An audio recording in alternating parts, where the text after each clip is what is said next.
everybody, and welcome to the Tutorial Guild. My name is Katie Hampton, and I am the reason for the season. Yes, it's that time of month again. We are talking about Dungeon Crawler Carl, and I can't talk about Dungeon Crawler Carl without a lot of different people. And one of those people just happens to be our good friend, and also on the East Coast, who I forced to read this series. Let's give it up for the good old crawler, James Thorpe. Hello. What's up, Katie? Hey, everybody out there. Listen, Katie forced me to read these books, and now she won't let me out of this guild. It's true. There's no exit for him. Well, speaking of people I forced to read these books, I also texted this person. He's one of my husband's very best friends and amazing person and human being, and also very good podcaster. Please, everybody, welcome Aaron Hedrick. What's up, guys? Yes, you were the straw that broke the camel's back, honestly. My brother asked me, you ever heard of it? Audible always was shoving it in my face, and I'm like, that's the dumbest title I've ever seen. But then everybody kept telling me, and then you were texting me like, Dungeon Crawler Carl, you need to get on it. And I was like, fine. And I realized that when I had Audible credits, I had just bought the first 2 books because I was like, I need to use these credits. And then I finally started. I'm just a fucking addict. Thanks, Katie. Yep. You're welcome. That's right. Going through for the 4th time for me, but that's someone who else is going through the 4th time and probably the 4.9 times. And one of our local artists here who's making some incredible original music for the Dungeon Crawler Carl series. Everyone, please give a warm welcome to Jefferson Berge. This is not a real safe room. I just want everyone to know this is not a real safe room. No, it is not. But I can tell you that the foot cam is active right now. And since Jefferson's in the house, we can always get a nice shot of some feet. So this show is nothing if not for the crawlers that come and talk to us. And here's a fun fact for today. Every single crawler that's joining us for this month has read through the entire series. So we're probably not going to be kicking anybody out at this point in time. So let me first introduce someone of great mystery. He used to write for Cracked and Up Rocks, and currently he's undercover. For what? We'll never know. Give it up for Andrew. Hello. Andrew, how many times have you read through the series? 1 time. I started at the beginning, and I finished with the last one, and I'm craving more currently. May cannot come soon enough. They cannot come soon enough. Oh, I remember my first time. Oh. Somebody who also has read through the entire series, but also has a bar in the LA area, a proprietor of the post-apocalyptic themed The Last Canteen. Everyone, please give a warm welcome to Drew. Hey there. Thanks so much for having me. Great to be here. Yeah, so happy that you could be here. Yourselves. All right. Yeah. Oh, yes. Rounds of applause. Rounds of applause. And today would not be complete without a very good friend of mine who I worked out with earlier today. She is a voice actor, director, and an amazing, hilarious human being in cat ears. Please welcome Carrie. Hello. Thank you for having me. Hello. My donut mug. Perfectly themed, Carrie. Oh, yes. Perfectly themed. So, guys, tell me, who was it that got you all started? Now, Drew, I know that you got our former guest of the show into the series, who just wanted to say hi real quick. Hi, crawlers, tuning in before I have to run for and hide from spoilers. That's true. Mm-hmm. Don't worry, we're only talking about book 1 at the moment. But yeah Drew, how'd you get into the show? Or the Well, I'm very pleased that Tessa got into it. We've been friends since college, but I got into Dungeon Crawler Carl because I think I just finished my 2nd reread of the Dresden Files and was lamenting I had nothing else to read. And all right, Drew, good answer, Drew. Thank you so much. I happened upon a conversation with some friends at an event called Wasteland Weekend, post-apocalyptic themed, and several people were very enthusiastic that I get into these books as soon as possible. And I'm glad I took them up on it because fantastic series.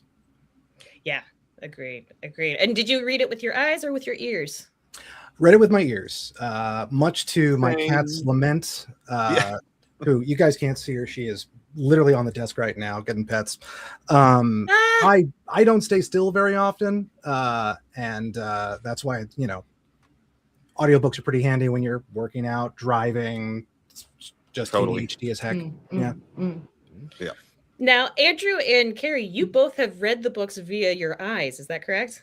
Correct. Eyeballs for me. Yep. Are you thinking about maybe listening to the books? Is Jeff Hayes in, the near future? You know, you made a good argument today because I lent book 1 out to a friend of mine and I want to reread the series again before book 8 comes out. And so I'm like waiting for book 1 to come back to me. And you made a good argument that I should listen to the audiobook so that didn't hold me back. So I'm considering it since I have some drives coming up. But I like reading it. I like reading a book. Yeah. Well, I did mention earlier when we were in the green room that I believe Audible still has them on sale for $5 a book instead of $25 a book. So if you're thinking about it, might be a good time to check. Yeah, it it's out. cheap plug. Okay. Cheap plug. Okay. Yeah. Or you can do the sound immersion But what if version. Princess Donut doesn't sound like she sounds in my head? I'm not Oh, ready. that's a big thing. That's a big yeah. Well, big. that sounds familiar because Wow. I have the same thought process. And you know what? I think every story, including a podcast story, needs a good antagonist, and I'll just go ahead and wear that cape. I don't care for the audiobook versions. I'm not a fan. I don't. He And went it's simply for because- it. And it's simply the same reason. Like when people tell me like Baldur's Gate's so great, it's just like D&D, and I'm like, yeah, well, you know what's better than that? Actual D&D, because nothing is going to replicate and create a world better than my own imagination that has zero limits. So in my head, I would rather have that movie that's playing in my brain that rather than something that's being screamed at me. And just a side note, Drew, I also know Tessa. She was the maid of honor at my wedding. Wow. and my oldest daughter's godmother. So, Wow. I love Oh, it. Best at bringing people together. I love Got it. it. I love it. I'm creating a cabal of Drews. We'll talk off mic. Oh yeah. Oh, okay. I'm glad we don't have it. There can be only one mentality about Drudom. Oh That's good. no, the Drews will take over. We're good, buddy. Okay. All right. Well, Carrie and Andrew, what do you think Princess Donut sounds like in your head? Can you recreate it? I can't recreate it, but Catherine O'Hara. Oh, Which version? Okay. Moira Rose, but Rose? also at times, I can't remember her character, but her character in Best in Show, kind of a. Oh, Oh, yeah. okay. yeah. Oh, all right. God loves a mind, terrier. I guess in my mind, Exactly. she's a bit more towards like Mia Farrow. She's just, Carl, please. Oh, well, that's what it. She has like a little bit more purry and breathy and less harsh. I think she has a really adorable voice, and she says horrible things from a very, very cute, adorable voice. Hold can the cheese, you- Carl. Yeah, can you guys give me that? Can you give me that in your best voice that you think? Oh my God. Well, the cheese, Carl. Wait, You're supposed to fold the cheese, Carl. I don't have some Cheese, car. yeah, I don't have Ooh, that's thumbs. good. Yeah. I just like Nice. the. I just always. Donut doesn't have thumbs. Is that what you said? That's good. I think Jeff Hayes does a great job because for me, she sounds like a cross between a Mean Girl and Mary Poppins. Yeah. That's Yeah, a good and- one, actually. It's Yeah. actually something that I've seen discussed quite a bit along all the groups and things. Fan casting is a huge thing because the TV series is coming out. And look, this is just a thinly veiled podcast to get me any information on the show coming up. But everybody is like, oh, it's got to be a British person, like Emily Blunt's been thrown out and like all of these different actors. And I'm like, she's from Seattle. Donut's American. So I would. Granted, I also listen to the Jeff Hayes version, so I hear her in a mid-Atlantic accent where it's like it's very affected as an accent. But even Prepotente, I think anybody who got a pet biscuit turned British. Like, I was like, what? So, Yeah. Well, that's where biscuits come from. Right. Obviously. That's why. That's why. the cookie True, one. Andrew. Yes. I have a very strong theory about who I think Jeff Hayes has based his voice for Prepotente off of. Ooh. And I'm not gonna say what it is. Why would you do Because- like that? Because someday we're gonna ask him together. That's what's gonna happen. All right. That's the Okay, goal. but what you have to do is you have to like write your answer on a piece of paper, put it in a sealed envelope. That Mail way it to we yourself. know, I'll do you know, that. like it Do hasn't that That's how right been. you. Yeah, it That's hasn't been. see. like, That's how you messed set with. up. That's how you set up like plot devices. This is great storytelling. You just drop a plot device. Oh yeah, We will Chekhov's revisit it down guess. the road. Yeah. Yeah. Now, remember, you can always check out the. Oh, come on, maximize it. No, what are you doing? There we go. Oh, man. You can always stay tuned for all of our tutorial build type stuff. Smush. You know, you in should case- put that milk in the refrigerator. I don't know. I don't know about that. But that's the Put them formula. on main for free, Katie. That's a bold move. Yeah. A bold move. Listen, I know that my feet aren't the most amazing thing in the world, but I do know that someone else's feet are pretty incredible. And he has a very cool song for us that I promised that he would be able to sing at the top half of this show, because last time he had to wait until the very end. Oh, do you And want me to do it on the Sooner side? I want you to do it on the Sooner side, because there's so much art within this show, within all of our fandom, that and let's be honest, everybody here knows exactly what it is you're talking about. So real quick, everybody out there, spoilers for future books, I believe at least for book 5. Yeah. 6. Well, 6. okay. Well, we can do this. I do want to say, so this song, yeah, there it is, Butcher's Masquerade. If anyone watching has their hard copy of Butcher's Masquerade, they can actually follow along of both the chorus and the bridge of this song, because the whole song is based on 3 chapters, chapters 25, 26, and 27.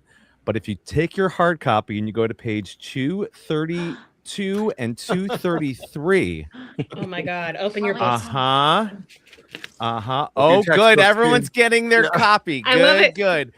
I Yep. just popped open to it. Yep. I wait for Carrie to come back. Oh, hello, Tanzania. Hello. Hello, David. Hello. Thanks for joining in, Hello. Crawler. Welcome. Okay, I guess if we're doing this. Put them up. There we go. Let's All hear right. them. Okay, here we go. Yoo-hoo! She's got a slug on her face and a branch in her hair, pulled out of another ditch.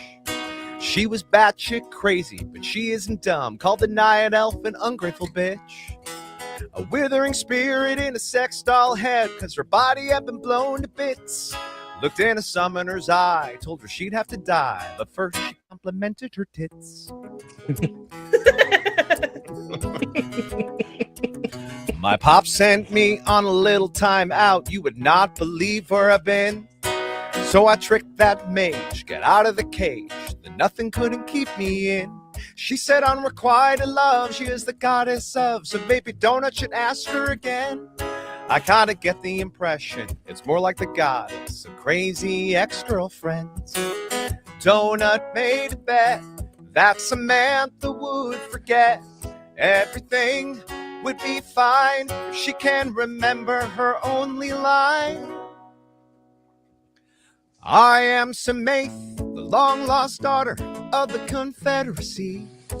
I am here to parley with the leaders of the fort. Take me to them immediately, so I may discuss the conditions of my army surrender to your glorious cause, the cause of freedom, freedom from tyranny.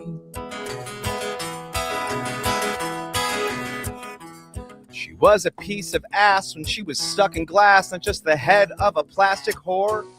She thinks her sand ooze child is out in the wild and somewhere on a lower floor. If she's gonna kill your mother, she's gonna need another way to complete the set. From the neck to the feet of a tattooed elite is why she's rubbing on Serena's signet. Donut made a bet that Samantha would forget everything would be fine if she can remember her only line. I am Samaith, the long-lost daughter of the Confederacy. I am here to parley with the leaders of the fort. Take me to them immediately, so I may discuss the conditions of my army's surrender to your glorious cause, the cause of freedom, freedom from tyranny. Besides, there's no talking in war, only teeth and blood and wailing of women who bleed out as I seduce the men and make love in the gold. In the midst of it all, you can hear Wonderwall on repeat over the castle alarm. By divine intervention, a Chistera extension is hanging off a primal's arm. No vengeance of the daughter will stop the slaughter, so your majesty, give me your bod. When out of the water came a fat river squatter, a prehistoric pig named Claude. Donut won the bet that Samantha would forget. Everything has gone all wrong because her lines are just too damn long. Uh-oh! I am Samaith, the long-lost daughter of the Confederacy. I am here to parley with the leaders on the fort. Take me to them immediately, so I may discuss the conditions of my army's surrender to your glorious cause, the cause of freedom.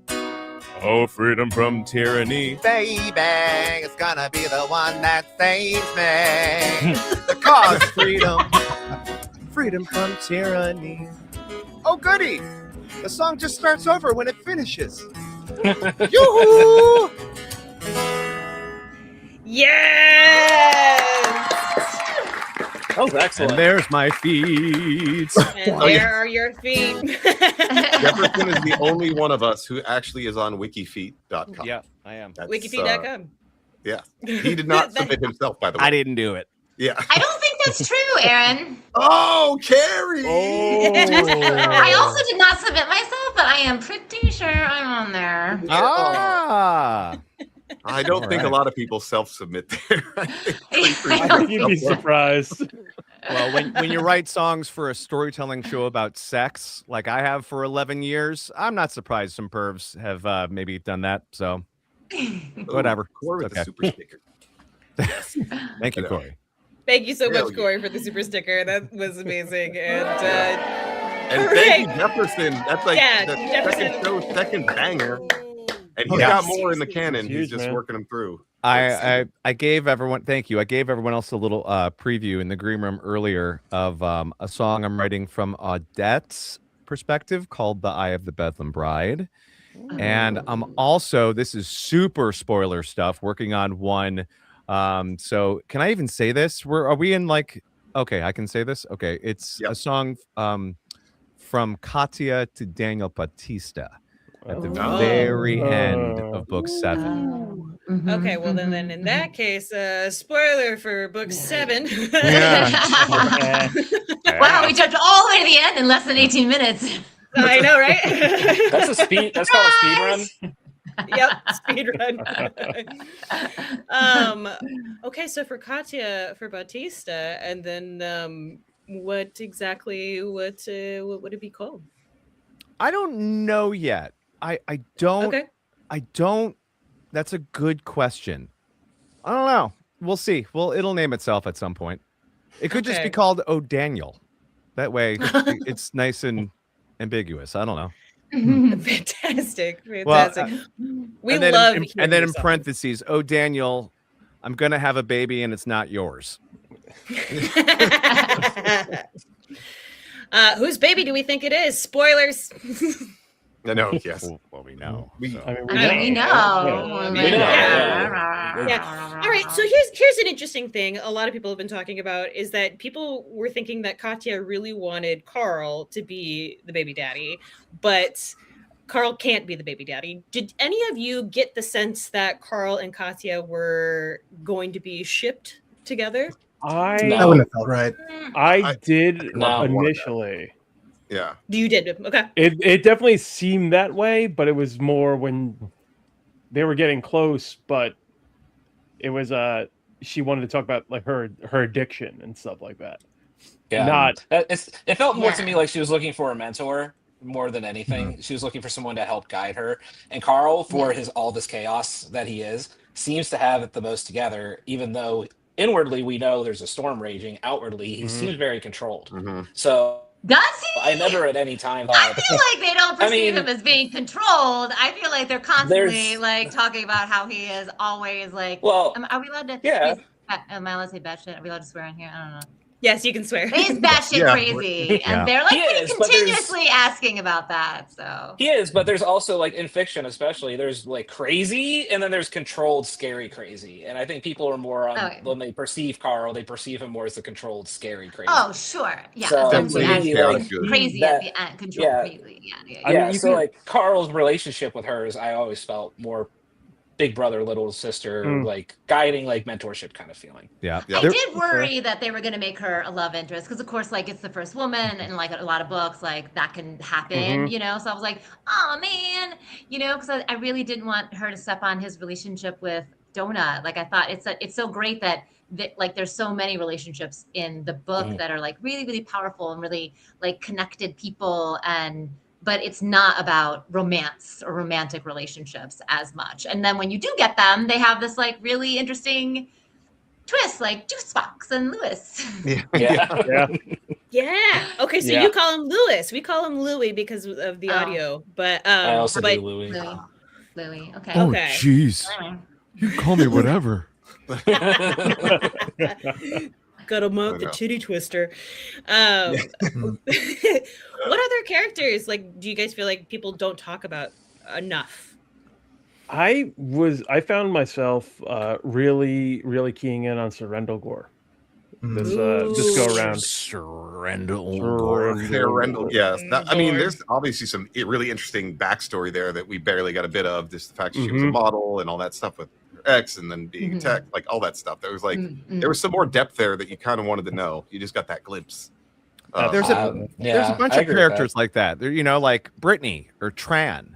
You know, like just barely on the edge of like knowing anything in depth about, you know. I would love to follow Tran for like a chapter or two, just from his perspective, because it seems to me like he's had so many bats thrown at his like head, you know, baseball bats thrown at his head in a dugout kind of situation, and I'd love to know where he's at with that. But also, just to answer your question real quick, I don't see any Uzi Jesus merch, and I really feel like I know, on that. Well, there's canonically in the book there is.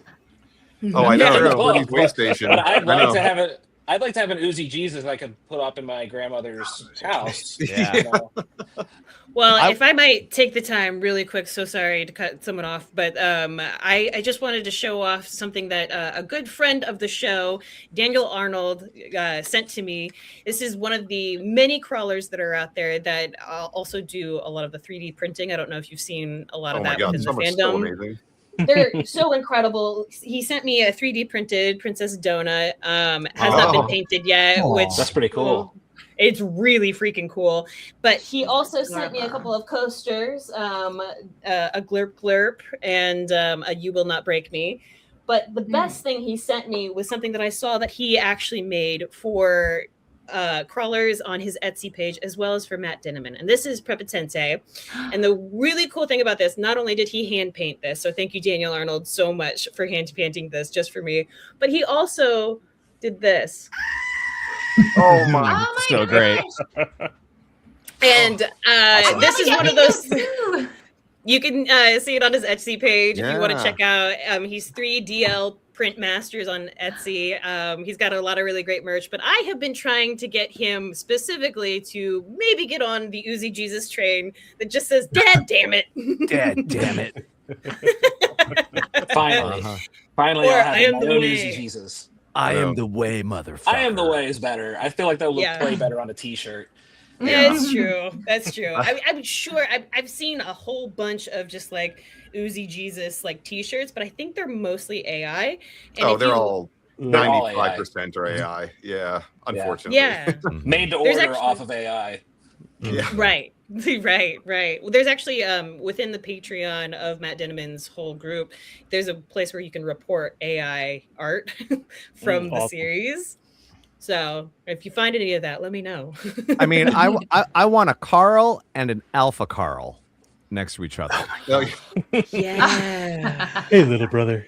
Hey, little buddy. yeah, well, people are doing Diwata's work by getting all their 3D printing stuff there and uploading it to, the Maker Studio and all that stuff. So, and I have a buddy who I finally convinced to get on the train, and he does figure painting on Twitch, and he's also enters competitions. He got like second last time and third the time before. And I'm like, I'm going to go to my local library. I'm going to print these out, and you're going to paint them for me. So read the series. So that's my plan.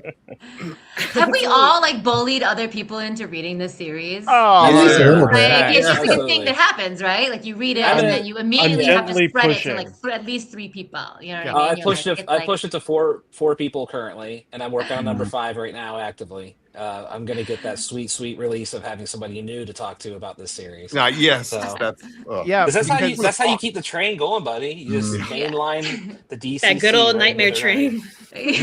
everyone that I've convinced, it's been so much fun because they get to like, book 3 or 4 and they start going and start texting me stuff. And I just go straight to that Jack Nicholson gif of,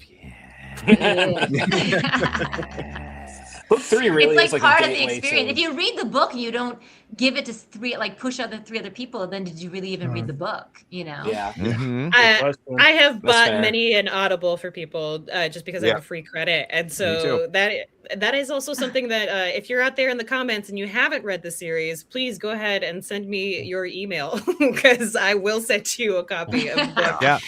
My buddy Corey is in the chat. Yeah. He's watching along right now. He actually said something about he wants a full reveal and inspection of Lucia Lucia Marr. Lucia Marr. Yeah. Lucia Del Mar. I love you Oh, make it even yes. more.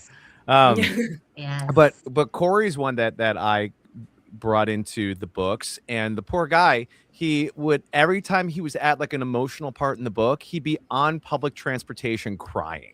You know, Oh, no. my guy, he's like, he's like in, I think it was book in Butcher's Masquerade when the whole bee thing and Donut just, as soon as the show ends, that whole speech. In fact, Carrie, will say we should send her a link of Jeff Hayes doing just that bit because the performance of it is heart-wrenching. It is so good. And my buddy Corey is just like tears on his face, texting me, being like, "What have you done to me, man?" Does somebody want to make a quick TikTok of just that section so I don't have to go look for it and listen to the Yeah, right. We'll see what we can do post show. Drew, I have a question for Drew. Sure. Yeah. So when Tessa came to me and said, "Hey, Andrew, you need to read this book," and she handed it to me, and I pointed at my bookshelf and said, "I think you didn't get to me in time." Were you the one that introduced her to it? I definitely have told her about. Tessa knows about most of the books I've read. I can't remember when exactly. I was like, "You got to get in on this," but like it probably happened at some point. Okay, because I'm thinking we might Eiffel Tower her in some sort of way. Wow. Whoa! Okay. Not our dynamic.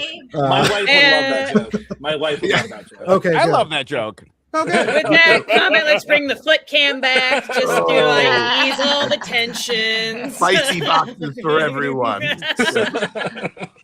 Well, I started reading the book because my master at the karate studio that Katie and I both work out at, he was like, "I'm reading this book series. There's this character that reminds me of you," and I was like, "Okay, what book series?" And he told me about it, and I like heard. I was like, "Okay, well, when I have time, when I have time." But then like all the kiddos started reading it at the studio, and I was like, "Well, I want to read it if everybody else is reading it." Yeah. And I started reading it, and I was like, "I swear to fucking God, if you tell me I remind you of Princess Donut, I will murder you.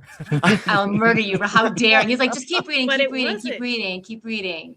And so like Are you Miriam Dom? Who are you? That was the fun thing is that every Oof. week we would come in and like check in on what I try book and we like were. guess.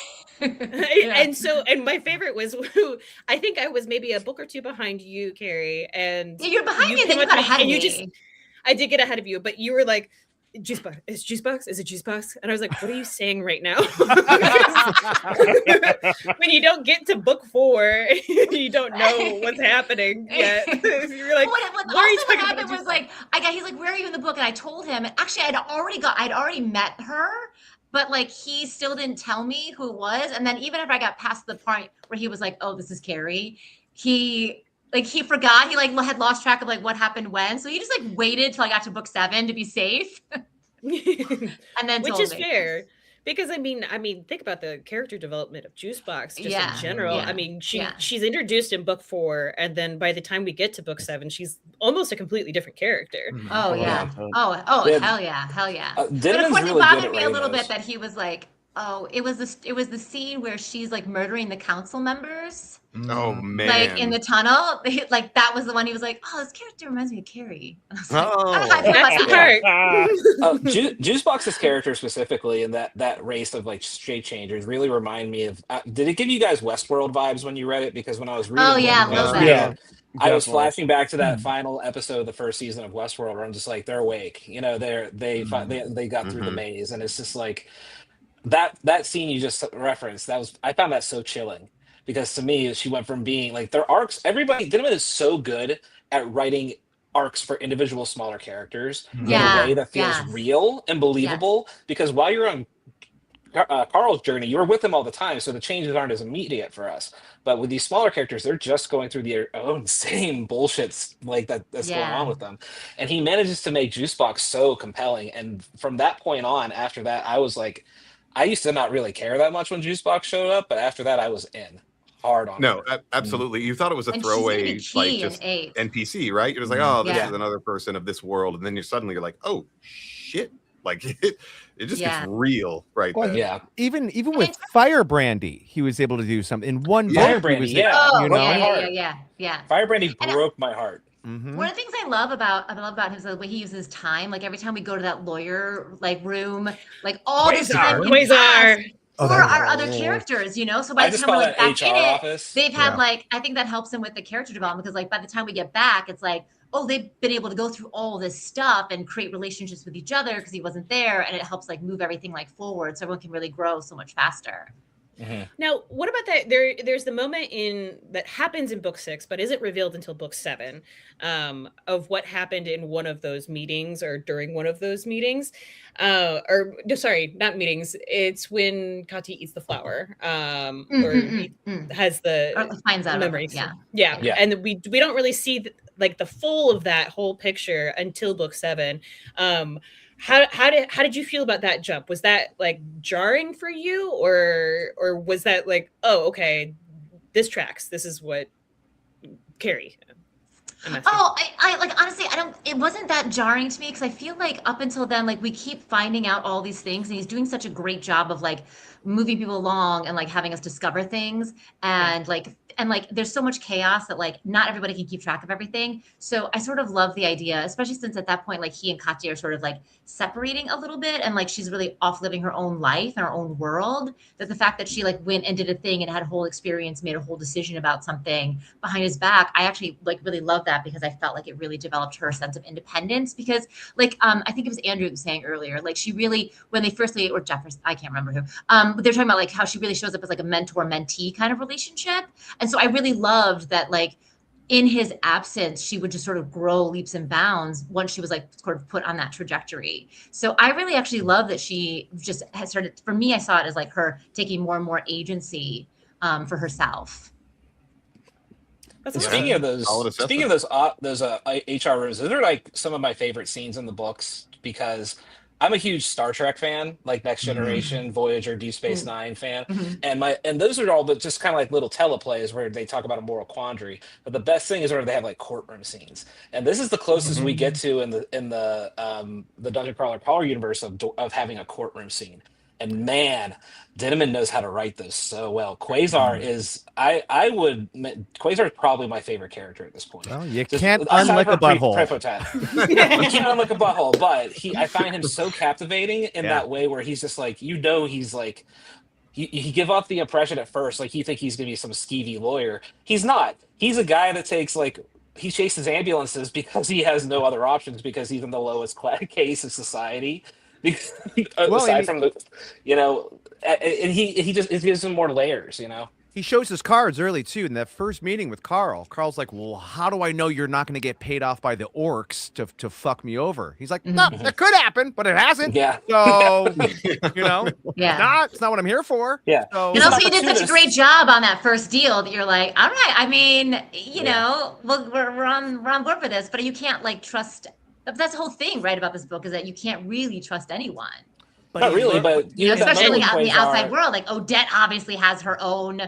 Like Odette's always playing 4D chess that like we can't really understand or see. Yeah. But I love that Yeah. like from meeting all these various people from the outside world, it really does like tell the whole story of what that galaxy is and what's going on in that galaxy way before you meet all the like returning crawlers in Seven. You know, you really have like such a good sense of like how everyone's reacting to things, and you know, like you can understand like the politics of what's going on. And it's really interesting that he really does feel like he's playing a game of like telling like this story and this reality at this level, on this individual level, and then also really coloring in this like big world building without just through the characters that you meet and their personal interactions with Carl. You like just get the whole world.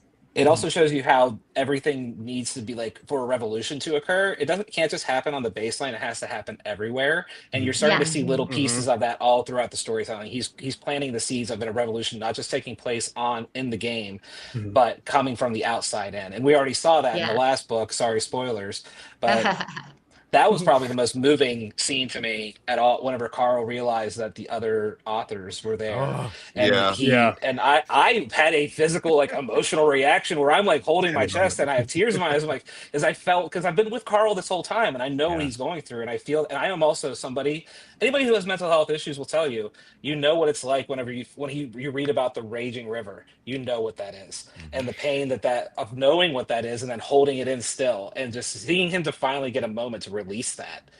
Yeah. God, that was cathartic. And also hilarious too. I mean, Donut being like, "Carl, why is everyone kissing you? You're gonna get mono." And they completely undercut it right away, which is what makes it even better. That's because it is still a comedy. No, and it's I was going to say interesting. the way you guys are describing this too is like how Matt's unraveling all this stuff, but the way he writes, like he doesn't have a plan for each book. He just gets in and starts going, crazy to me. and it's like So crazy. the way he's just like piecing it all together, even though it's like he didn't. I mean, he's probably got an idea, but it's just the way he writes. It's too complex, and everything plays out in such a beautiful way that you're like, how did you not already know what was going to happen? Yeah, you know what exactly. I mean? Like, how did you not already plan this? Yeah, Well, and for those of you who weren't with us for the first episode of the Tutorial Guild, we discussed how Matt Dinniman does pantsing, which is a term for writers where you ride by the seat of your pants, you don't plot out or like figure out all of the things that are coming up I knew next. there was a term for Is pantsing. Pantsing is which is hilarious considering our main character has no pants. But I think he does do himself a great service by like creating really interesting characters like that have like really strong points of view, because it forces things to happen. You know what I mean? It's a very good model for DMs or dungeon masters, and it feels like he's writing very much from a dungeon master position. And I'm curious, out of all of you, I know James, you just started doing DMing for your own group. I was just curious how that was going, and if any of you guys also play D&D. Yeah, I'm in the middle of just a mini series, just kind of bridge a gap between two games that we've been playing, and it's tough when you have so many people at the table, and the whole idea it's like a bunch of like one shots that are like, you know, like theoretically everything's gonna wrap up right here, and maybe we'll carry depending on what mess you guys get into, like we'll carry it along to the next one. Depends how many bartenders they want to try and seduce. You know what? I gotta say, this group has been playing together for over 20 years, in some shape or form, and so like we don't really have the murder hobos that we gotta deal with too much, which is more difficult to be quite honest. Nobody wants to do a shopping episode. Murder hobo, come on. I have no frame of reference. I've never played a game of D&D in my life. The closest thing I have is the DVDs of the cartoon from the 80s. That's the closest I have. Well, that's exactly what it's like. Just so you know, it's 100% exactly what it's like. I have no frame of reference. I'm not the last. I think I said this in the last episode. The last gaming system I owned was a Game Boy in Which one? The pea green colored one. That one. The Oh. OG. Yeah. Okay. Yeah. That's Well, a paperweight and that's now. really fascinating to me because, like, I feel like this book, it's like even the tutorial part of book 1 is very long-winded, you know, and it's like it's necessary, but even for me, it's like, okay, this is obviously based on video games and D&D rules and all that stuff, and for you to just still be able to get yourself addicted and absorb even without the background speaks volumes to Dinniman's writing and his ability to grab everybody. It took 5 minutes. And as soon as Carl said, "Let me tell you something about cat show people," nah, fuck those people. Yeah. As soon as he said that, I was like, I don't know what this is, but I'm in. I'm in. Yeah, that's what I'm. Yeah, go ahead. I was just gonna say, coming from someone who's, I mean, like, I played D&D for 20 years of my life, and the second I started reading Dungeon Crawler Carl and I got to the introduction, I was just like, oh, I know what this is. This is every DM session I've ever started with, and a fresh campaign. So it felt familiar to me, but also is very video game oriented too. There's a lot of video game aspects to it, so I'm like, I just feel like I'm in a comfortable soup of like everything I'm interested in right now. When I was started reading, I played D&D. I'm more of a Magic the Gathering person, but I played D&D. It's just hard for me to, like, with my schedule, to be consistent on that. But I do game, and I direct video games. So, like, coming in from, like, the gamer point of view was really more like my connection point for, like, the structure of the world and what was going on. You know what I mean? You must have been loving book 6 then, right? Wait, which one was book 6? As a magic, Bedlam Ride. as a magic. Yeah. You know what? It's so funny because like a friend of mine, he read it. He got ahead of me. And he read it first. He was like, book okay, listen, 5, don't worry too much about like the card one. You know, like don't worry about too much understanding it. Like you'll figure it out. And I was like, who the fuck are you talking to? Who are you talking to? I was like, I understood the card stuff like immediately. Like, what are you talking about? That took me a minute to get into. Not hard at all in any way whatsoever. That was hard for me to get over at first, because when I started reading Bedlam, I was like, oh god, what's this Yu-Gi-Oh bullshit? And then I got Yu-Gi-Oh too. Yeah, two chapters later, I understood the world and understood the rules, and I was like, all right, I'm good. Yeah. Oh no, it's Gwent. Damn it. I don't understand. Well, like, and also to sing the audiobook's praises again, like the voice that he uses for the like combat started and combat ended, be reset. Like he does it like the anime voice, and you're like, it's so ridiculous. You're just like, oh my god. Like at first I was like, what the fuck is this? And after a while, it really grew on me, and then it was like, I loved it. So, but you're right. I started off and I was like, what the fuck is this for? I've heard people online. I mean, obviously, a lot of people are like, oh, you know, book 3 is my least favorite of them all. But I've had I've had conversations with people where they're like, oh, book 6 with the convoluted card game. I'm like, what are you talking about? Oh, the story is too powerful. It's six is the shit. It's so good. It's so interesting. Another person that I just got into the book series, I think one of 1 million. I'm not really sure at this point, but he was having a trouble with the trains and everything like that. And I said what I've told a lot of people is like, there are some aspects that it's going to go fly over your head. Just keep reading because the story itself is so good. And honestly, I've gone back so many times to book 3. I really love that book because it reveals so many different things. Like just the cookbook itself, you know? Like, genius finally shining through. You're like, Jesus Christ, Katya is brilliant. James, did you feel whenever you read book 3 like that was Dinniman at his most DM-ish? Because as I was reading about all these trains, I'm like, man, only a DM could come up with this. This is it was like you could tell the shit that he's really into. Like 100%. Like I also thought it was so strange when I first opened it up and that there's like a warning at the beginning, like, don't worry about trying to understand what's happening. And I was like, well, then why did you write it like this? That is the interesting thing. It was fun for him. Yeah, I love that. Like the character, like multiple characters repeat that throughout the book too. Like, don't try to do it. You're gonna go crazy. Don't worry about it. He keeps reminding you, like, don't worry about it. Don't worry about it. Don't worry about it. Just like, enjoy the ride, literally. Louis in book 6. Oh, I'm having Iron Tangle flashbacks. I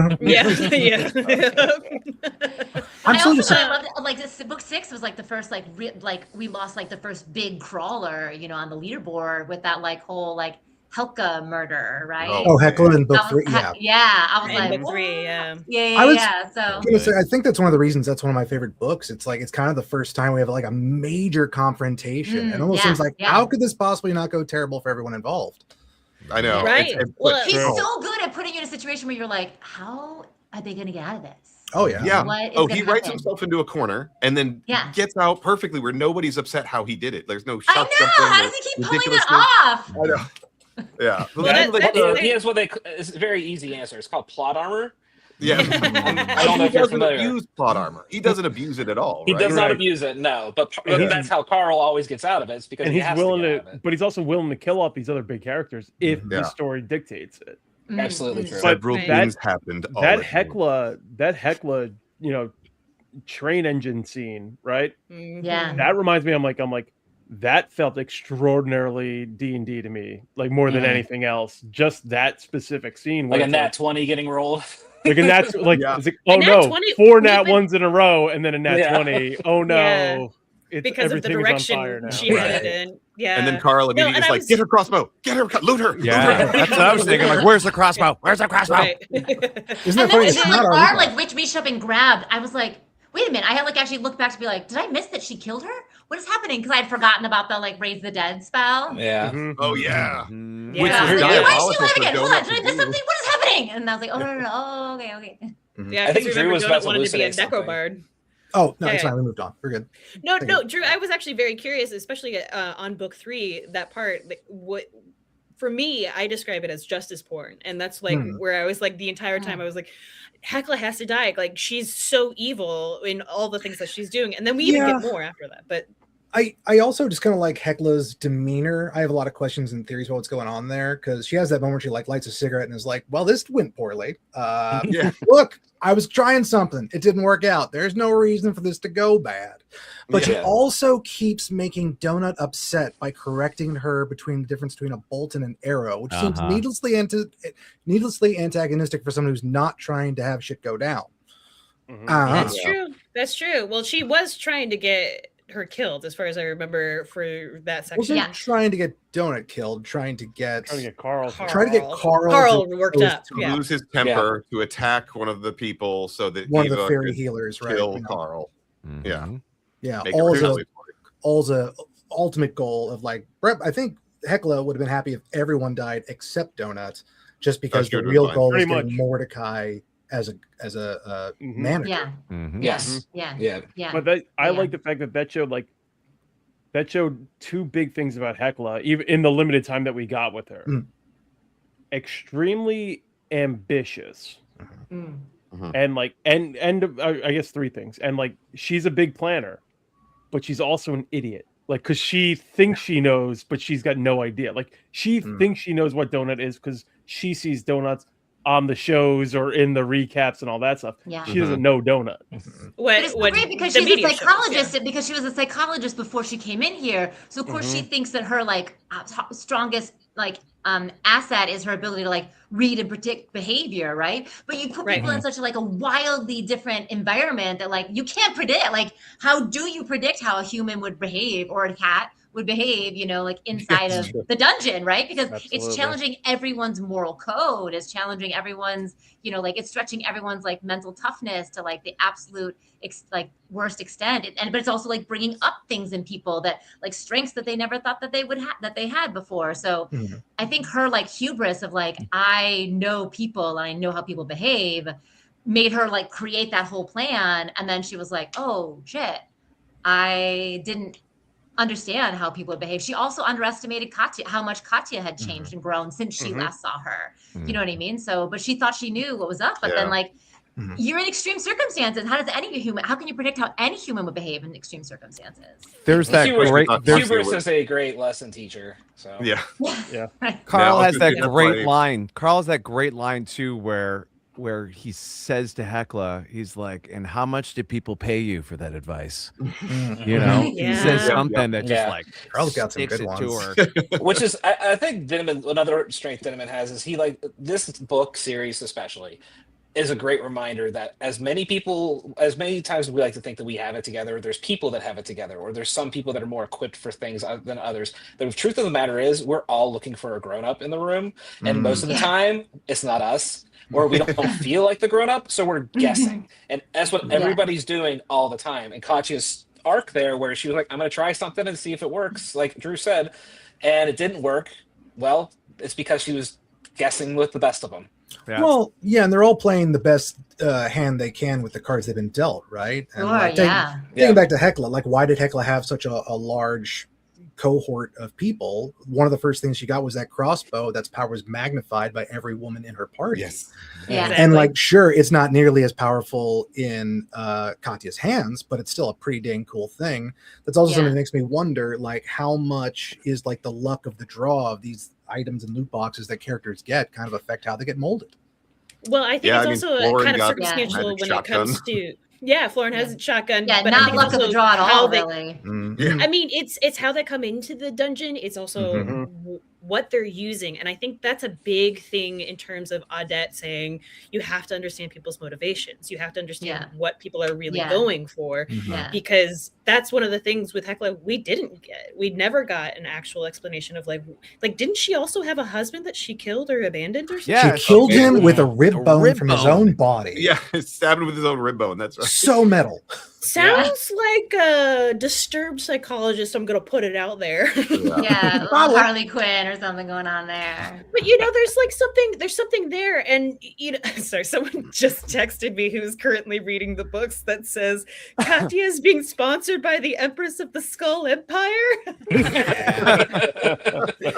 Spoilers for book 3. She is. Yes, she is. I get so Speaking of hubris. What a fun example of government and corporations commingling. Well, and that's the other thing too, is that like can't imagine like that anything in our world currently. Right, not at all. Nor don't want to get political here. I just don't want to get stressed out here. Yeah, no, but I'm just saying one of the things that I do find very interesting is the character of Zev. And Zev is one of those characters that like when you first meet her, Mordecai's like, you don't fuck up around her. You do not say the bad things around her or anything like that. Then we come to find out that Zev is actually a minor character within her own society, and a lot of her society dies in a civil war. And I find that so interesting in the character of, the fucking Bloom, man, in Zev, and how that kind of gives you a bigger picture of like, they're not the only ones trapped that are in there. Yeah. Yeah. No. Yeah, you're like everyone that like you. It looks, even at the beginning, it looks so simple between like who's the good guy and who's the bad guy, right? And then even with like Frank and his wife, and then Maggie, who then like turns into parasite. You know what I mean? Like, but then you sort of find out later like why she was doing all of that, because otherwise she was worried they're gonna bring back her daughter. You know what I mean? And you know what I mean? When you start like realizing other people's motives, and someone you like hated, and then you understand something about where they came from or what they were up against, and you're like, okay, well now I feel like I can't hate you as much as I used to. Well, a repeated theme in this book series is just about how like are there assholes or there villains in this story on a minor level? Yes, absolutely. But the major villain is the system. The system that was created that has created these situations where when you actually zoom out and you scope out and you look at these characters who have like nuke power, and they're like, well, we can't nuke it because this AI is going crazy. You know, like there's so many other factors in it, but the system is what created this entire thing, and everybody within that system is a victim of it, whether they think they are or not. Yeah. Kind of like capitalism. That's enough with political stuff. But even the system AI, of course, is like running this whole thing and putting through all this. But then as you kind of go on, it's like it's getting revealed that like the AI is a victim too of this whole situation. Absolutely. Yeah. And it's just It like, did not wow. ask to live. It did not ask to be. Feelings like, too. Yeah, I don't. Yeah. And he doesn't want to get locked in a prison for all of eternity after the crawl is done. And so it's like it's it's like the more people awaken to like what's happening. Like, because like Signet too, you know what I mean? That she came, like her whole journey, you know what I mean? When you first meet her, like what you think she is, and then she's part of this thing, and then like that's sort of her last moments, you know, you're like, oh wow, but like what was implanted in her in a false way, like this idea about like family and obligation and love, and that was like part of her story that like wasn't real. Like when she awakens, like she still keeps that value. You know what I mean? She just finds a new assignment for what she chooses that value means. That's good. Yeah. You know, which is so interesting. It's like they don't, you know what I mean? There's something in their core that like stays when they awaken. And I think about like when if so, like when they first go into the dungeon, like however they first react to the situation they're in, like ends up shaping, like you were saying, Katie, their whole journey. It's like Carl stepped on that troll, you know what I mean? And like, boom, there we go. You know, he blows up one thing. Boom, there you go. That's his. That's like his trajectory now. You know. Mhm. There It was sure were a lot interesting. of babies in there. There were a lot There of sure were a lot of babies. A in there. lot of babies, a lot of babes, and a Wow. lot of different things. Yeah. Another comment from our good friend Corey out there. Thank you so much for staying with us. Other interesting unexplored characters: Architect Houston. Architect Houston. Trying to The get to the good madness. place. And Like, geez. I mean, there's so much going on in terms of who the apocrypha. No, there's like the names of like the primal, like The it's eulogist? the eulogist, and then there's Oh also yeah, I don't understand anything's going on with that. Apothecary. Agnes and The all of that. I was apothecary. like when he went to the place and he was like Valtag. seeing the diner in the past, and the guy had a conversation with him and Yeah. stuff. Like I read all that, and I read it a second time, and I was like, I don't understand anything that's happening, and I just kept. I I'll moved tell you, on the with my third life. path for me helped a lot. There- yeah, no, residuals. really. Yeah. The The residuals residuals. are Mhm. interesting. The residuals are very They're interesting. constantly like going and like talking about what it is that the crawl is, and like different information that you can like shrink down into like a micro moment, which is so interesting. But yeah, I do think that like, you know, the apothecary, the eulogist, all of this stuff. Yeah, the real There's crack something- baron in the universe and everything. It's like, Yeah. Mm. but even that, Yeah. yeah, it took me like 2-3 passes to finally understand what it's like. Agnes was part of a collective who then broke off and was like needed to get in for her own purposes, and then her Yeah, involvement they, in like, fucking faction knew- wars, and I was like, what? Oh, What? Agatha. Oh, Oh, Agatha. Sorry, Agatha. Agatha. Oh yeah, I said Agnes. Agatha. Yeah. Yeah. It was Agatha Close. all I'm along. just making stuff up. Classic old people name. I've been thinking about There are that a the lot of entire time, characters, and I James. have not read the books as recently as all of you. That's Yeah. okay. That's I why don't we know have what you they on. do and who they are. I gotta write an Agatha song. It's gonna be Agatha. I thought you were going to. What the fuck is in that IKEA bag? Yeah. Yeah. I want to know. It's just poop. Yeah.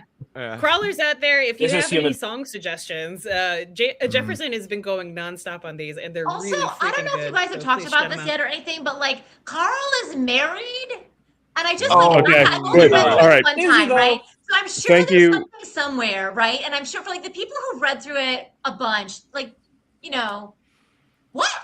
There is Okay. zero foreshadowing on Well, who that is. Like why Like, Donut's lawyer at the where- end is Mhm. Carl. Did she purchase his already like pre-purchase his like release contract and marry him? Right? I don't like, understand. What is happening? I think this is. No. I think this is similar to the residual, and we're gonna see more scenes. Could be. Flashback in book 8. I have a feeling. I But go ahead. I was thinking about that a lot. I was thinking about two things by the end of my last read through. Obviously, that one, like, I'm like, who could that be? There are multiple times in that book, especially the last book, where Carl says that he had so many notifications that he could not read them all, Yeah. Oh, sure. Mm-hmm. Yeah. Sure. or like, you know, something pops up real quick and then it disappears before you get a chance to like really pay You attention waved to him what away. it says. Yeah. So it's like, yeah. is that in there somewhere? Yeah, I just wonder if like I missed something like a No. crumb, or if like you're saying it's like it's going to be explained in some Somebody- like in the way like that. That was a And trying to bombshell read the drop contract. of the end of book Yeah. 7. Well, I'm trying to Yeah. remember. There is a mention. He doesn't even know that he's married. I can't remember which character said it. More. Yeah. I think it's Quasar. Quasar. No, Quasar, Yeah. who talks says to him your about new it. wife. Oh, No, yeah, no, no, Eris, no, no, no. Eris. Eris, Oh, thank the you. goddess Eris said, Oh, but you're yeah, already goddess married. Chaos. Oh yeah. It's like, yeah, where it's like, oh, I was like, oh, like he's so like, you know, talking about how, like, oh, you're so close, but like you're still so stupid. You don't know anything. Like you don't even know that you're married. Yeah. Yeah. Here's Wait, but the also, interesting thing is that see, Eris she's out there now. That's She's what I'm She's saying. She real. literally like was able to get out of this whole thing But and is here- now like okay, so- wandering in the galaxy. So I yeah, think it's there is not something, because the there's containment- something to. I If the think there's containment something to to the that. AI expanded, so now Eris can leave the dungeon, I guess. And I'm thinking when people get out, they're going to keep all their powers as they move through this system because the AI is going to. There's no zero zones. The AI is enhancing every part of that system. The whole So- They're system like explicitly- they say, like- outside the dungeon. They Yeah. say that like they're like the crawlers are nerfed when they leave. Like Mhm. that, like even though like whatever they have is like within them when they go back into the game, like they don't have access to that. Yeah. But 'Cause if you even on the stay, ship, he didn't. and then if you stay in the game, you know, once you take a deal, like, hey, you can still use whatever inventory you have. Like, you might need it, blah, blah, blah, blah, blah. So there's something there, because like it bleeds like what is the creation of the game, what is real, and like I don't know if I don't even know if I want to know Wait, the wasn't specifics there of one it. character? Wasn't there one guy who was like on the ship before they came down in 7, and he like had spent a lot of money to get like fixed after the crawl because he needed like medical. Porthos had he brain was, damage. Right, but he was like no bueno on the ship, and then was like they were like, and then were better when they arrived on the thing. So that's why I thought like you didn't have your powers and stuff like that, like when you leave. You don't normally, but You don't enhancement normally. zones do exist in the universe already. But I think since the containment of the AI was released, that the AI can release anything from in the dungeon to anywhere within his influence. And of course, it would be. That's also what we're talking about when it comes to Agatha, and because he wants people to actually live. He wants the AI seems to want to know how to feel in general, very data like. He's like he's still like, hey, I can't stop this game because that's my I need to run this game. I can do what I can in the rules mostly to help you. Because I want to see, I don't know where this is going now, and I'm really interested in that. Oh, so if like the AI like expands the game to include the system, the AI can still continue to live. I think the AI is also getting really excited about the game that's happening outside of the game. Since you guys are doing like the audio listening with your ears, do you not get backstage at the cabaret, Pineapple Cabaret? No, we do not. But that's why we bought some them of us, all. some of us are investing that. Like at first, I was like, "Oh, cute, these little stories or whatever." But finally, like in 6, or and at the end of 6, they started to like really come together. And then like the Pineapple backstage at the Pineapple Cabaret in 7 was like nuts balls in terms of like everything starting to like collapse. Growler Gary is I'm still, so I finally got the first one because the first hard copy I got of the first book was just the paperback and I didn't realize it. But every version of the book has its own little Easter egg. So in the hardcover Ace produced books, you'll notice there's a little Ace thing at the bottom of the hardcover books. That's what has the behind the scenes of the Pineapple Cabaret, and then the Audible books have maps, like visual maps, and then when you listen to it, you get a lot of really fun cameo guest voiceover artists. You get the full Wonder Crawl song, which is incredible. If you have not heard it yet, it's so well done. Well, the whole sketch leading up to the actual Wonderwall song is so great. Where she's another good reason to check out the audiobooks. And then I can't remember which book it is. I think it's the end of book 3 when they were hired or bought to do those voiceovers. Oh yes, for Earth Beautiful. Earth Beautiful. Earth Beautiful, which I believe is book 3. They have, and Carrie, you'll appreciate this, doing voice directing and stuff. There's a whole session of them trying to get Carl to read the stuff for his participation in that. And it is like fourth wall breaking. Like pretty meta. It's so I great. was screaming as I was driving and listening to it the first time. It's so great. So great. It's very fun. And that's honestly, like, if you do choose to reread it, I would recommend rereading it in a different format because you do get something a little bit different each time you reread. Have we convinced anyone to listen to the Audible books who haven't listened yet? Absolutely not. But I real quick, tell us how you really feel. I really don't want to listen to them. But real quick before we move on, I wanted to just ask you guys' opinion on something because we were talking about the AI, and I've been like, I think it's I don't know if it's really a theory or more of a theme at this point that he's exploring. But is the AI? Anybody else feel like we are the AI? Like the audience is the AI? Like that's what we're meant to be. You think the AI is formed from the collective like implosion of No, I'm not talking humanity? about. I'm not talking about it in story way. I mean, like as a representation. Like, is the AI representative of the audience as on a thematical scale? On a meta level. Because I find that's what I find very interesting is exploring the themes of this book and Yeah. what Dinniman's trying to say. That's Like, because interesting. it's cool to talk about theories all day. I think that stuff's also interesting. But what I really find fascinating is like, what is Dinniman really getting at? What are the things he's trying to say? And whenever I read AI, a lot of the times, like whenever I'm reading things like the feet is the most glaring obvious example, but like the audience itself is representative of what the AI is, because thank you very much. I was You're fishing welcome. for that. Yeah. But the AI, to me, the AI represents like not just the like the audience is the audience as well, but like we're also the AI itself is also an audience because it's participating in something that it is also it's DMing basically. So just what do you guys think about that kind of possibility? As I think it's interesting because obviously the point of view is Carl, monologuing, how his experience is through it. But there's so many things that, again, I only knew it because of listening, but that gets read in the AI's voice, even talking about previous crawlers or stuff happening out in there. It's still narrated by the AI, basically, which makes me think that it's like, is the AI telling the story or is Carl telling the story? So that's just kind of what I inferred a bit from that, which tripped me out. So is that the argument is like, is the AI an unreliable narrator then? Like this, what in the book is true and what isn't? Everything up in this Jonah is true. I would say that the descriptions are not necessarily trustworthy because I mean it's similar with any of them going to one of the guilds or something like that and looking at stuff written by the AI. Like the AI doesn't get things right, and I think that's because personally I think it's just Matt Dinniman's brain is what the AI is, and and he's like, yeah, every time I do this I go a little bit crazy, so I'm going to steadily get crazier each book. Well, remember the AI is a hand-me-down AI that used to be running running an amusement park, and the only reason that I don't feel like it's the us or the audience to what Andrew was talking about is just because of the history that the AI has been programmed with that it has of all the past crawls that's been kind of dribbled in here and there that we're getting more information about all the cycles or seasons before this crawl.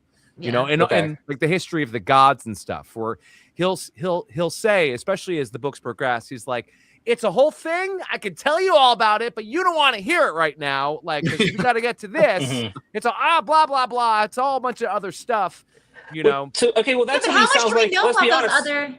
But how much do we know about those other floors if people haven't, even if he knows a lot about all the previous crawls, we've been told multiple times that most people are out by a certain floor. So how do you even know what is or does or should happen on those other floors? Well, that's the point though too, because even the NPCs have pre-written memories and stories. So there's something that has to be in charge of all that. And that, in my opinion, the reason why the AI goes insane is because the AI is also taking all of that into account, like all of the backstories of all these random NPCs, all of these different character arcs, all of these different previous seasons of Crawler World.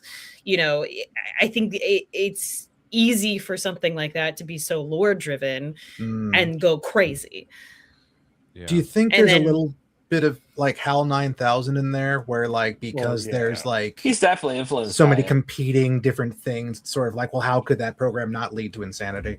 Well, every let's be honest, every psychotic robot is derivative of HAL. HAL is the precursor to all of that. He's the OG crazy AI. They've explored it in everything, from the Star of Wars to the Star of Trek. They've explored this, but that doesn't make it any less interesting to explore again if you have something new to say, which I think this book does. This book has absolutely new things to say about that kind of argument. Or as Corey says, the AI has rules it's obliged to work within. There are rules, but motivation to find also loopholes. Like a good DM. We all have we all have our limitations. The Wishmaster. Well, that's I have a question. Talking about character development, since Katya is going back to the surface, any chance B is showing up again? It's a Yes. good question, and I would imagine would that B say shows no. up somewhere. But like, I would say she would show up, but she would show up like near Eris or Katya or something. I'm curious. Someone actually posed this question: how does Katya going to the kids zone?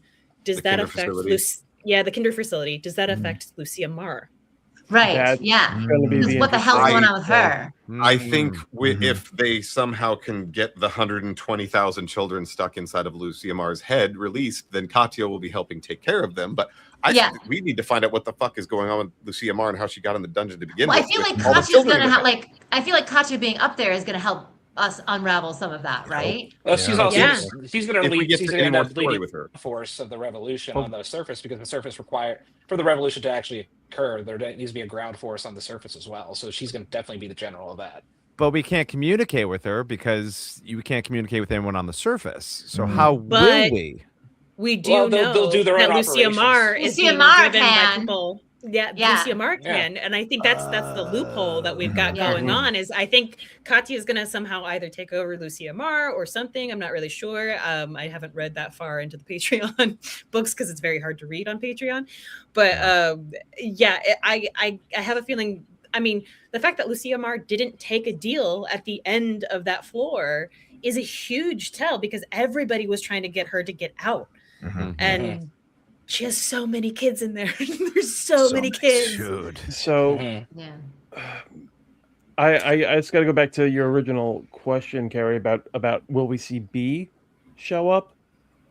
I don't think so. She was already on her way out of the system, Yeah. and now there's the full blown quarantine, nobody in, nobody out. So I can't see B showing back up, and also like we wrapped B that. doesn't have a story yet left. Like she's She's the only person who was like a function. She was a jerk. She was always a jerk. We told her to her face she was a jerk. No girls She for was here me. for Carl. Did anyone ever character moment? Right. Did anyone ever feel any kind of sadness when it felt like B didn't know that she was getting her picture taken with her ex? No. No, because she was still fucking in the Bahamas with her ex. No. Yeah. I know. I know. I'll be honest, I don't remember that. Can you just give me a quick? So we find out that B went to the Bahamas, and her ex-boyfriend was there too. I guess it was like a big friend group. He thought Brad the Chad. Brad the Chad 69. Yeah. I'm a god. Is this when it was written from? I'm When a she was like laying on the surface, like it was like a recap for her. Yeah, I believe it's at the beginning of book 7, I believe. Yeah, well, she got pulled into like a tunnel that. or whatever. Yeah, and they found out that like, oh, the guy took the picture and she didn't know, whatever. But no, I didn't feel bad for her because A, she was still in the Bahamas with him and like sitting on his lap, and also like between the time that we like. But like, Corey, and that's Donut not has what I'm multiple times. And Donut had multiple times, like since the whole B thing came out, like multiple times mentioned how like she would be sleeping with other people behind his back when he was out of the house or whatever. You know what I mean? There's at Like, least 3 other regardless guys. of the fact that she didn't know that picture was being taken, like it was confirmed through Donut that like she absolutely was cheating on him, like with potentially multiple people for a long period of time. So like, no, I think she got off. It was really like easy. It was her only other character trait. I'm with James on this. I don't think I would be completely fine with B never coming back into anything again, because what's revealed in Bedlam Bride right before and after the Hydra fight, that shit is so unforgivable, like so beyond unforgivable, that if she was to come back, it would be really, really bad. It'd be really bad. Like, but that there's also. stuff- I do see potential. There's something there, I think, still with B. I don't know why, because whenever she left, I did feel like it felt like it was that moment, but I still feel like there's something unresolved.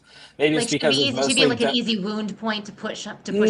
Still, not really. Well, partially. I think more of that moment was for Donut than was for Carl. That was absolutely Donut's moment, and so I still don't. And even though Carl's very much like, I do think he's over it, but at the same time, he never had that cathartic moment with her, or at least a moment of like acceptance and forgiveness. Let's Maybe not forget that's more that what I'm looking at. Carl was gonna find a new place, steal Yeah. donut, Yeah. possibly sell donut. Carl was already Yeah, like but- gone. Yeah, Carl was already checked I don't out. think Even if you're- he would have sold donut. I No. don't think that would No, have no. I think it's a lie you But tell anybody can yourself. tell you, anybody who's been in a relationship, either if you're the person leaving or if you're the person that was left, it's still hard no matter what. Even if you're ready to go and you go, it's still hard, and it's still, you have a process where you still need to grieve. And I think Carl still has, there's a potential that, I'm not saying that Dinniman needs to explore it, but there is potential there for him to explore that unresolved feeling.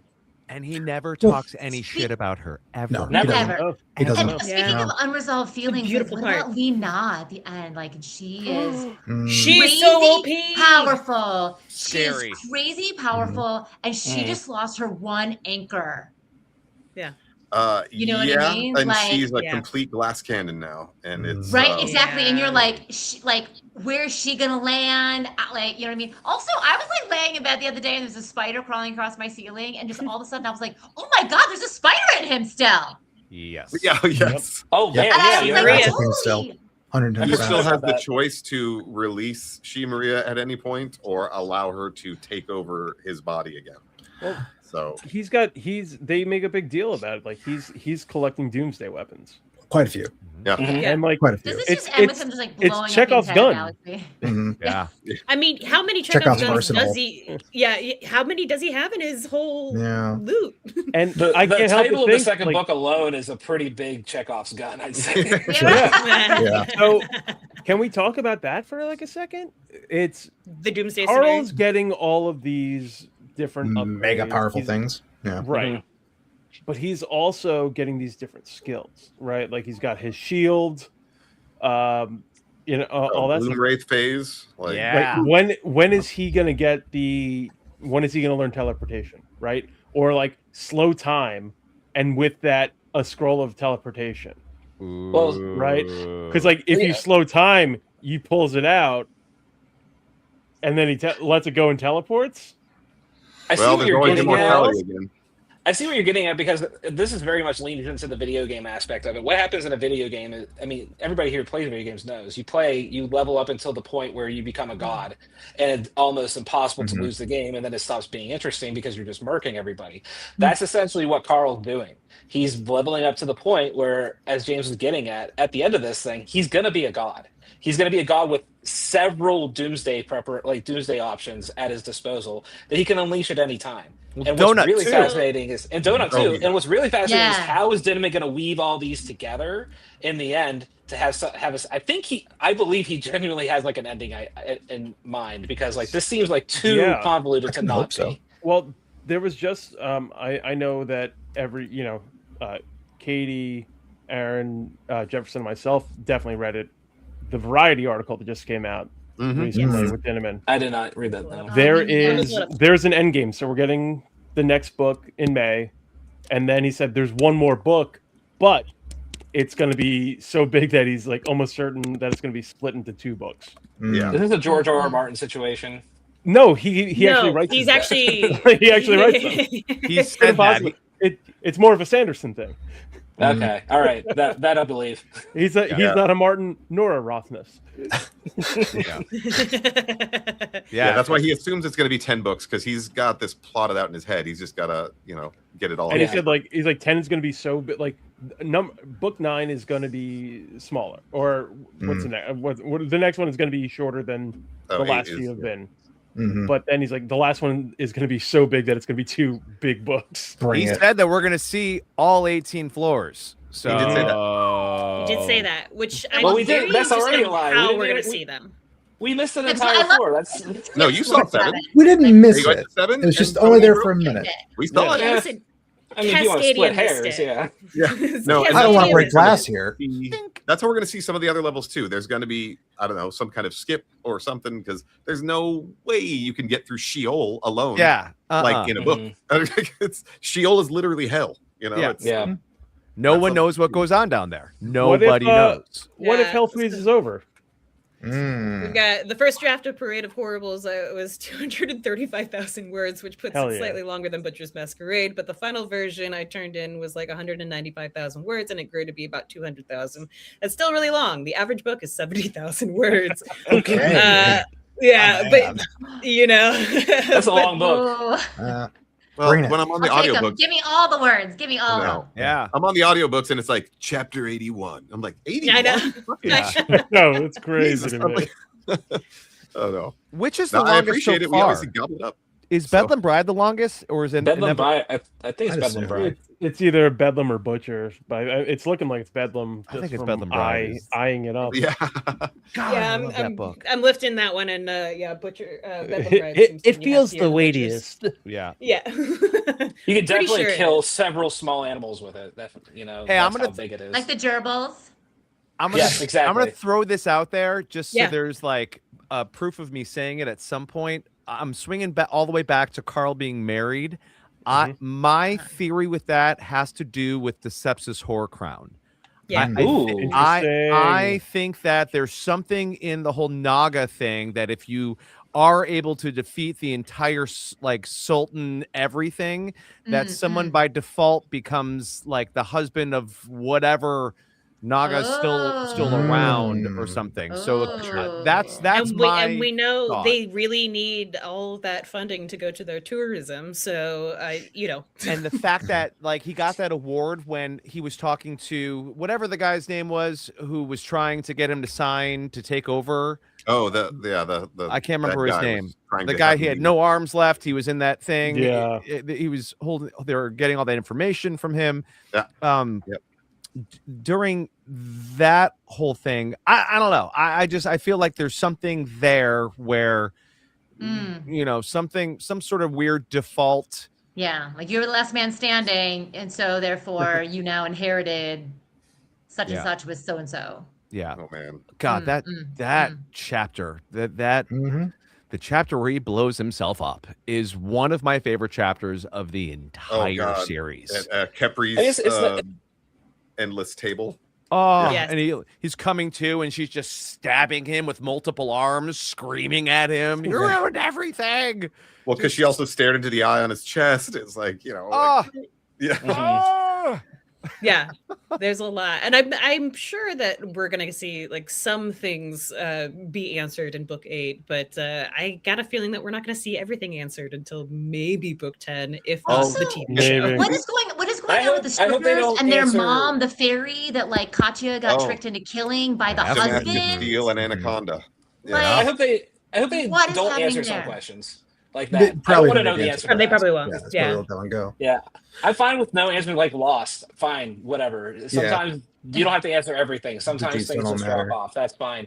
I don't really care that much. I'm here for the ride for whatever it is. As long as he doesn't pull a Dark Tower and at the very end is like, now you're entering the dungeon. You're on floor 1. Like, Jefferson, That would be you heinous. Jefferson, you were my boy. Just as an NPC. Up until just now. Until just now. Now we are enemies. I'm joking. Are you a Dark Tower stand? You're a lovely. You're a lovely boy. But no, like, This is what we do on the tutorial guild. But I will, we make I each will other say, enemies. I will defend myself and say that the Dark Tower was my favorite epic up until I started reading Dungeon Crawler Carl, because with the Dark Tower, when I finished it, I didn't feel compelled to start it over again. I finished it and I was like exhausted. I was like, to be fair, I'm the not like that author. with anything. I can't relate. I honestly can't relate unless it's a comfort food thing. Like I mentioned earlier, I love Star Trek. That's just I put that on the background. It's just I started over because it's my background noise. But I like the novelty. I don't want to reread something once I've read through it once. Like I don't. I just don't have that in me. I want something new. I want the new. Give me the new all the time. Where's my Andrew sound? There it is. There it is. Yeah. That's my Andrew sound. I recognize I'm the villain is my here. comfort I embrace it. Yeah. Hold me to your dark teat, oh Lord. Yeah. Because I mean, the character development that's happened just on this stream of like we started out as friends, now we're enemies. Now Andrew's the villain. No, like all good villains, I think all of you are great. I just think I'm right. No, we're cut We're cut Andrew. With Andrew we might saying, have to stamp you out. What a great death. with Andrew saying, "Hold me to your dark teat, O Lord." That brings another thing I've been thinking of. Multiple characters use the exclamation by his left teat. Who is he? Who is he? He, the prerogative, the universal By his he? left tit. Yeah. We are By all his me, I left, guess. by his left tit. Who is he? The AI, Tyrannus? maybe? No, I don't question. think it's the AI's left hit. It could the Santa eulogist. Claus? I don't know. What are you The getting at, James? The eulogist is the center system AI. Like it doesn't have tits. But I wonder. I believe Dinniman has said in an interview that like it will be revealed who they Oh, who they he refer is? to. He's gonna slip the He nip. is. But what So if the right I'm very interested in that because like, Like I'm the- just thinking I'm like A okay like grandfather AI, maybe? I don't know. Boss battle. It's the Crawlers versus Matt Dinniman. That is It's exactly just like interesting to be Stephen like, King. if they have a Just like phrase, with if the they have Dark a Tower. phrase that is like, if they have a phrase that they keep using, then it must Mhm. come from some like theology inside that world. right Yeah. like but it's not even just that world What if because Dinniman's Mordecai gets hit by a uses it. car? Yeah. I meant the galaxy. The galaxy. Oh yeah the Yeah, yeah, the yeah. universe has a total Yeah. in its Oh, totality yeah. I hadn't thought about that. I'm Dinniman very doesn't happy I strike- just popped Jefferson. He doesn't strike me as a cokehead alcoholic, so I think we're going to be No. okay. But that would be really. I would just love it if Dinniman wrote himself in and said, "I'm here." Then he's immediately hit by a car while he's walking down a That'd be so Write that into the next book. book. Well, speaking of the end of things, my guys, we Oh. have done so much within just this hour and a half. But the last thing I really want to do is give everybody a chance to plug any of their shows, any of their projects coming up, anything that people can see you or support you in. And first off, we are going to start off with our good friend Andrew over here. No, Andrew goes here. Go to there. I'm fine. It's fine. We know how to do this. Nope. That's great. This is great. This is going really well. Andrew's a Going real lot like smooth. Katie right now. I know. I'm just There we difficult go. all around. So I don't really have anything to plug. I'm not really doing anything that would require people to follow me or have any interest in me. But I do really like being a podcast guest, so maybe I'll do this more often.